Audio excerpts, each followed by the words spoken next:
Now, once seen as one of the most stable ex-Soviet republics in Central Asia, Kazakhstan witnessed its biggest crisis in decades as mass unrest rocked the country for days. In the latest, the Kazakh president said that constitutional order has been mostly restored today, and this is what he said today. And the country's interior ministry said in a separate statement that 26 armed criminals had been quote-unquote liquidated and over 3,000 protesters detained. President Tokayev will address the nation later in the day.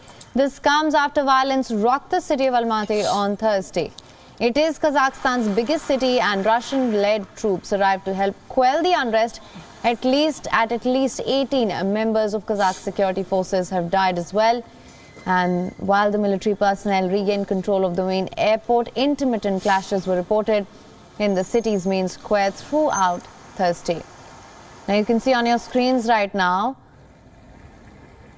there was also the presidential palace in Almaty, windows smashed in, vandalized, burnt trucks, littered its lawns. The mayor's office too was set ablaze.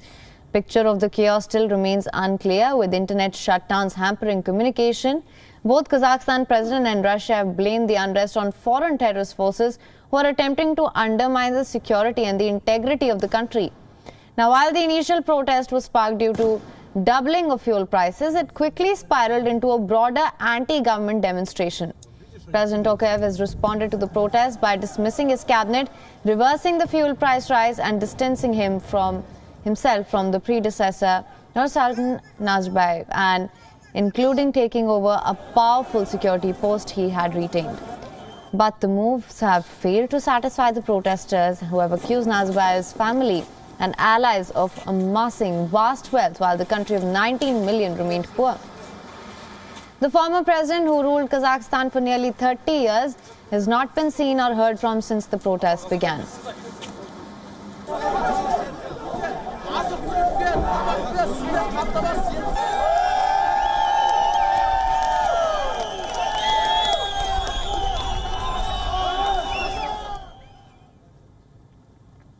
Now, earlier we spoke to Bruce Panner, senior correspondent for Radio Free Europe, Radio Liberty from Prague. Let's listen in.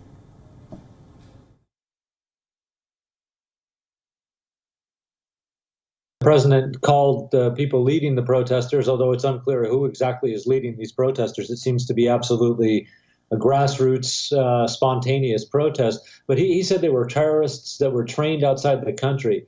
And when he put it that way, he was able to appeal to this group called the Collective Security Treaty Organization. It's a group within the Commonwealth of Independent States led by Russia.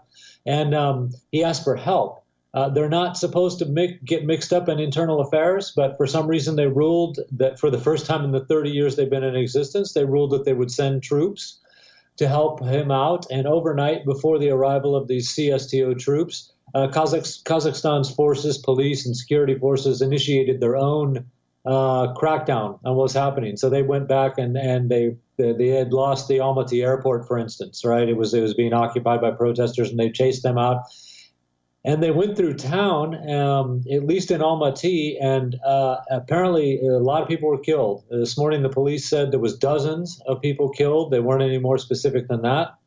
Almaty, of course, is only one city. It's the biggest city in Kazakhstan, but it's only one city. We imagine that this is happening in other cities in Kazakhstan, too, at the moment. It's hard to get information out because they have blocked the internet entirely and blocked mobile phone services to the best of their ability. So it's very, very difficult to get any information from Kazakhstan at the moment. WION is now available in your country. Download the app now. Get all the news on the move.